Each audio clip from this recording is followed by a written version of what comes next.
Welcome to an IronCAD tutorial on Two Tall Toby's practice models. This is our first one for January 2025, so welcome aboard if this is the first one that you're getting to see.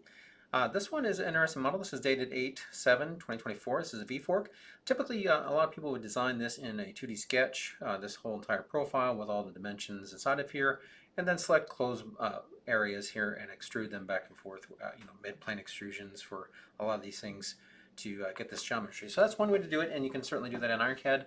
Another way to do this is without using any sketch and just using regular shapes, and that's what I'm going to try to show you in IronCAD today. So some of the key things that we're going to work with in this case, we're going to start with our slot feature in the middle, which has a center point to center point of 63, width of 36 inside of there, so we'll put those values in to drive our slot feature, and then we'll place our basically our cylinders here. So we'll show you a unique way to place these cylinders here and this geometry here that has some angles to it. Both of these are very similar on how we're going to build these two angle shapes here. So I'll show you how to do that with just regular standard shapes in IronCAD, and let's hop over there and we'll get started. So let's start off with our slot feature. So we'll just drag and drop that out. And again, we know that overall distance, again, in our case, we're from the top to the bottom of our slot. In our case, we know it's 63, so we're gonna have to add the 36 to that, which will give us the 99. So we can actually just select on these handles and do the math or in our head, or just type in 63 plus 36, which is going to be 99, and you get the value. Again, we know the width of this is 36, and we know the thickness on this from the drawing is at 30 millimeters. So one thing to note, we are in units of millimeter, and we're looking for grams for our calculation here. So let's go ahead and continue on. So now that we've got this built, the next thing we're going to do is our cylinder. So let's go ahead and place our cylinder, and we know that the reference location for the cylinder is this top center point. That's where it's driving the distance down from here, which is a unit of 95. So we'll go ahead and place the cylinder. And what I'm going to essentially do is just flip this extrusion, and I'm going to align it to the back side, so we're just aligned in the center of this. And we do know the diameter of this. We can change it an hour later, but right now we know it's 33 for the diameter. And what I'm going to use is the TriBall to place this. So again, we just move this down, and we know it's going to be 95 from that center point. And now we need to place two of these out, which has a distance from center to center of 84. So what we can do is actually just right click on our translation handles, and we're going to create a link because we're going to create two of these. So we're going to create a link, and we're just going to say 1 in this case, and I'll show you why. Because we're going to do this at a distance of 42, so half the distance, to make the total of 84. And we're going to do this option here, which is repeat in the reverse direction. So it's going to create a link in one direction and repeat it in the other direction. So we'll go ahead and select OK, and that will create our shape. And now we can essentially delete the one we started off with. So that gives us our starting point here for the shape. The next thing we're going to do is the bottom part of the sketch. Here, let me hop that back over here, is this profile geometry here. So let's go ahead and build this out. And what we're going to do is, again, a similar process. We're going to drag and drop and extrude right onto the center point because we know some reference information. And I'm just going to move this down to that center point. And again, I'm going to flip this to the other direction inside of there, and I'm going to align that here. So that's one thing I haven't done for these as well. These cylinders, by the way, are 40 in the length. So one thing we can do is, since we linked them, you see this is highlighted. Let's go ahead and set the depth by right-clicking, and we can type in 40 for that depth, so that we know that's 40, and this one is actually set to 30. If we look at that, so they're a little bit different there. So now we're back to our shape here. So again, we started this at the center of our shape, and it really doesn't matter right now what the width of this is, so we don't have to worry about that. But we do know from this, if we put it on the center point and we aligned it to this back side here, so again it should be 30 as well. And what we do know is the bottom of this is 22 millimeters from that center point. So we can just actually select that handle on the bottom, type in the 22 millimeters, because that's going to put us in the position where it needs to be. And then we can set the height handle on the top, which we know is going to be 9 millimeters thick. So we can just select this one here, and we can double click it or select back to that handle so it's highlighted yellow, and set that to 9. So again, that gives us a distance. If you want to just check that, you can always just right click on this handle, add a distance from point, you can select that point, and that should be 22 in this case. So that gives you the starting point for that. Okay. Now we also know that the width of this thing, let me just double check on that, I believe is 15 millimeters. So we're just going to right click and drag. Again, that's going to give us our symmetrical sizing inside of here, and we're going to set that to 15. So that gives us our starting shape. Again, we don't know the width of this value. So what we do know is there's another shape coming at an angle of 70 between the two that's tangent to the cylinder. So typically you would do this in the sketch again, make a tangency curve, then set the angle. You can certainly do that again. Like I said, you can do all this in our sketch mode in IronCAD. Just showing you another kind of unique way to do this. So what I'm going to do is actually turn on the TriBall on this feature. And what the TriBall can be used for is to reposition its basically its reference location by hitting the space bar, and we can move it over to a corner point. Because what we're going to do is we're going to keep this point, and we want to put it on the tangency, which the easiest place is the quadrant point at this point. So what I'll do is hit our space bar again, and what I'm going to tell it to do is I'm going to right click on this plane because I want to keep it where it's positioned in the space, but I'm going to put it on the point here. So what I can do is right click on this plane and say 2 point, and I'm going to find that quadrant point, and I'm going to right click on it and say and make a copy of it there. And we're just going to hit OK to that, or you can hit the Enter key to place that, but that'll put us right where we wanted to do, where we want the shape to start off with. And when we select on it, turn on the TriBall, we're in that location, and I'm going to simply just lock an axis and I'm going to rotate it up 90 degrees. So that gives us our starting point. We're tangent to this, and basically we're in the starting location that we want to use. Now, we know the angle on this shape, so we can't just simply move this around because we don't have a tangency constraint or anything like that, and I'm not going to use any constraints. I'm just going to show you another way to do this. So to keep that thing tangent, you can do the same thing, is hit the space bar again, right click on that to center point of this, and we'll keep our TriBall in the same plane, and now it's in the center of this shape. And now when I hit our TriBall and we lock our axis, we're going to rotate and maintain that tangency. So we know this angle on this inside has to be 70, so it's basically a 35 degree angle inside of there. So we can simply just rotate this down and type in 35 to get our angle inside of there. So that's essentially the way to keep that tangency, as you can see here, and give us our shape and keep all our values. So now the last thing we need to do is align these two points here, because we don't know exactly where that is, and we can show you another unique way to do this with our what we call our shape handle. So what you're seeing here is these are our shape handles. Our profile handles have additional values. So this is our profile, which is actually the definition of the sketch. So you can actually see these handles, and it's basically the same starting point as our other handles, so it doesn't give us much value, but what we can do is change that point where it's referring to. For example, we want this point here, and we want it to align until it snaps to this edge. So what we can do is right click on this and reset the snap point. We're going to set it to this point here, and then we're going to change our orientation to be parallel to an edge, which in this case is this edge here. And we can see now our snap point is lined that way. We're pulling basically in that direction, so now we can snap to this edge. So now we exactly snap to that edge, and what we can do now, since this is in that location, we can right click and size this to move it back just to show you this. So I can zoom in here just to get a better view for you to see. Now I can right click again because I want it to be symmetrical on this. That'll be for later, but now we can hold our shift key and snap to that point exactly. Oops, sorry, missed that. I'm trying to show this slowly here. So we're right click, hold the shift key, snap there. Oops, make sure you let go of your cursor first, then your shift key. So you hold this, snap, let go, you get that snap. Okay, so when you're zoomed in, it's a little more difficult to do that. You can zoom it out, it's a little bit easier to do. So now you know exactly where this is located and what that position is for that geometry, and we don't have to worry about any trimming or anything that you have to do typically with a sketch.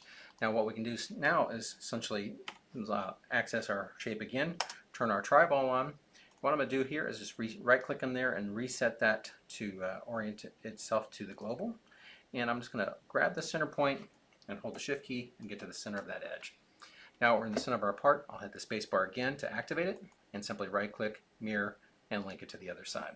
So that should give us our association there, and you should see it lined up correctly since I was doing symmetrical sizing there. So that's just a simple way to do that without doing any sketches. So it gives us those shapes, and it also gets a little bit more power because they're independent shapes, so I can adjust them easily.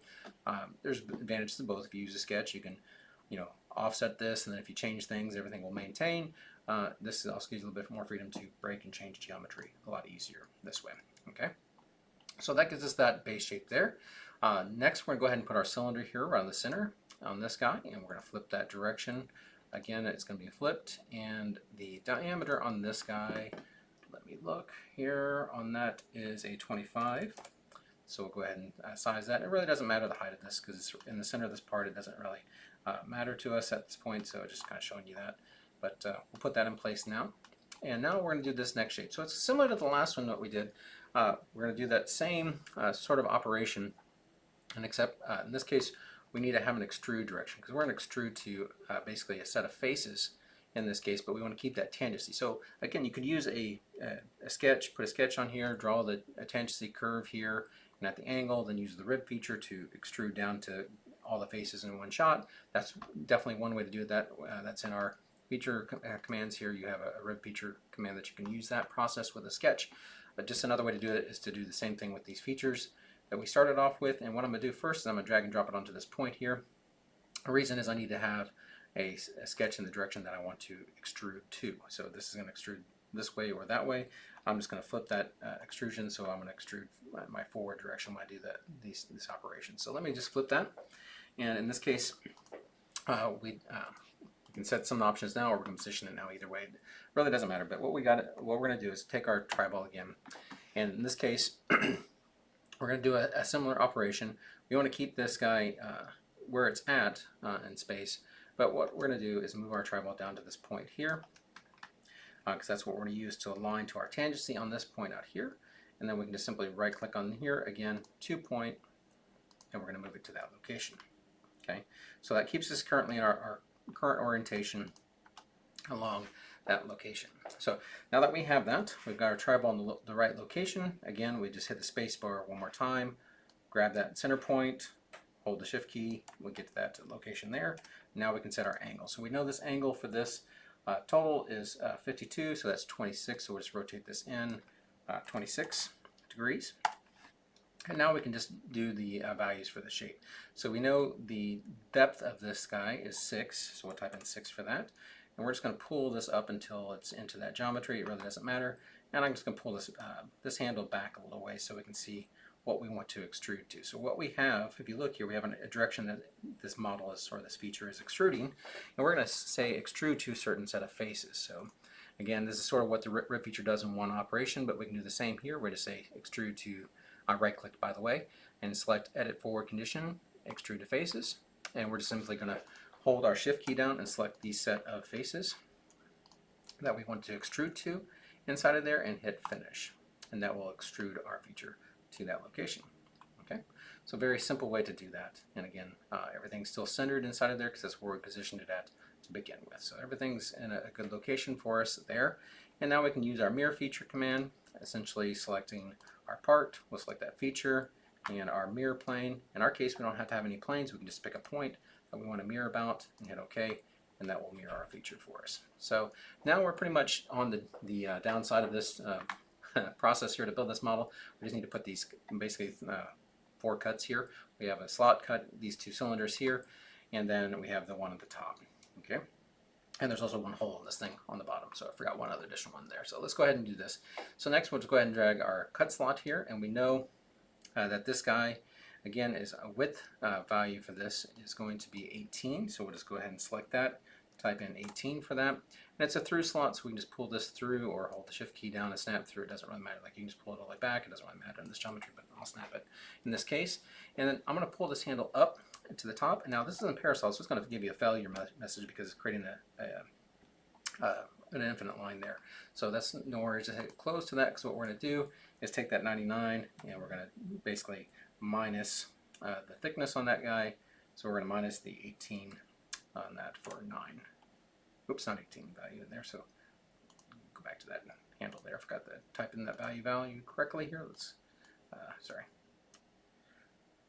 Let's do that again. Snap it there. Close. Type our arrow over, minus 18. That should give us our hole for us. There we go. So I just kind of typed that in wrong initially the first time. So there we go. We got our slot feature there. We can drop our hole on the bottom. In this case, we're going to put that hole there, and it's got a diameter. In this case, let me look. It's got an 8mm hole inside of there. So that one's easy. And then we'll do the same for these. And again, you can do a through cut, whichever one. It doesn't really matter. We'll just drop that onto the center there. And it's got a diameter of 18 for that. And we can just simply turn our TriBall on and link it over to here by right-clicking and dragging and selecting link. Hit OK. That will place the opposite holes there. Last we need to do is this cut on the top. So to do that, we'll just, multiple ways of drawing this again, but we'll just drop an extrude cut right on that center point. And we know the width of that is a 15-inch notch. So let's right-click and type in 15 to make that symmetrical. We'll pull this through. And the one thing that we know is the bottom of that notch is at a reference. Let's see where they have that reference. Bottom of that reference all the way down to the center point of these. So what we can do is right click on this handle and say edit distance from point, or you can say center point. Either one will work. In this case, it needs to be 89. So we'll type in 89 and that will give us our reference. Okay, so no sketches in this model to build this. That's all it really takes inside of there. Just a different way of thinking on building this type of geometry. So hopefully you find it kind of useful to build this, but basically you'll end up with a mass density here of 2700. Hit tab, and you'll end up with a mass of 326.3 inside of there. So that's a very simple way to build this model. Hopefully everyone found this kind of unique. Again, I didn't have to do any sketches in this model, just using regular standard features, just a different thought process on how you do some of this geometry. Again, you can use sketches in this, just like you use other systems and do the similar process, or multiple sketches, features to do this. Either way is possible. I built this once with a rib feature and this bottom piece with a sketch when I first started this, but I changed in my mind and started to build it with just our standard features just to show you how you can do it that way as well. Thanks again for joining.